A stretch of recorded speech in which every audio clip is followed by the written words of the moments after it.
Эгер сизде бир кооз жана кымбат машинаңыз болсо, сиз аны аздектейсиз, этият кыласыз. Бирөө жарым чийип же уруп кетпесин деп атайын көздөн пайнек жерге токтотосуз. Жана автоунааңызга ушунчалык аяр мамиле кылып, анын сыртын атайын материал менен ороп коесуз. Эмнеге? Анткени машинаңыз сиз үчүн баалуу, Сиз ага зыян жетип калуусунан кооптоносуз. Бирок сиздин аялыңыз же карындашыңыз жарым жылаңач кийинип жүргөнү менен ишиңиз да жок. Автоунааңызды атайын оройсуз, бирок аялыңызды оробойсуз. Карындашыңызды оробойсуз. Эмне? Карындашыңыз, аялыңыз машинаңыздан дагы арзанбы? Интернет желесинде жакын арада эле желдей тарап кеткен бул видеону сиз дагы көрсөңүз керек. Эгер көрө элек болсоңуз, кандай абалда калаар экенсиз?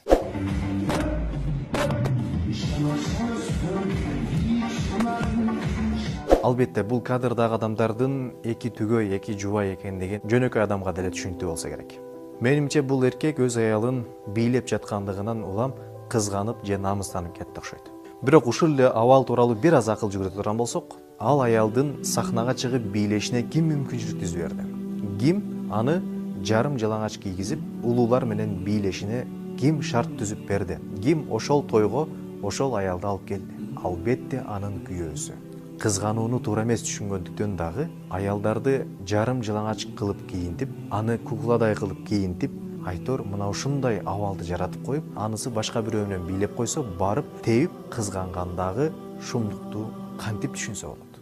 Кайра дагы автоунаа мисалына кайтып келели.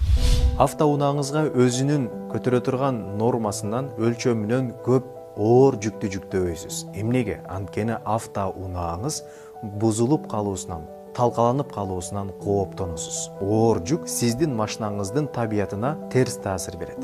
Ал эми аялыңыз же карындашыңыз эркектер менен тең тайлаша иштеп жүрсө, талаада, бөтөн элде мигрант болуп иштеп жүрсө дагы, сиз буга маани бербейсиз.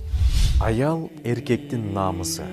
Аял коргоого муктаж.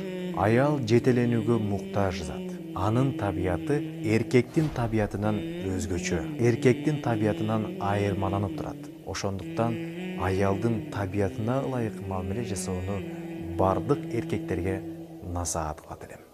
Анткени ислам динибиз мына ушул нерсеге үгүттөйт.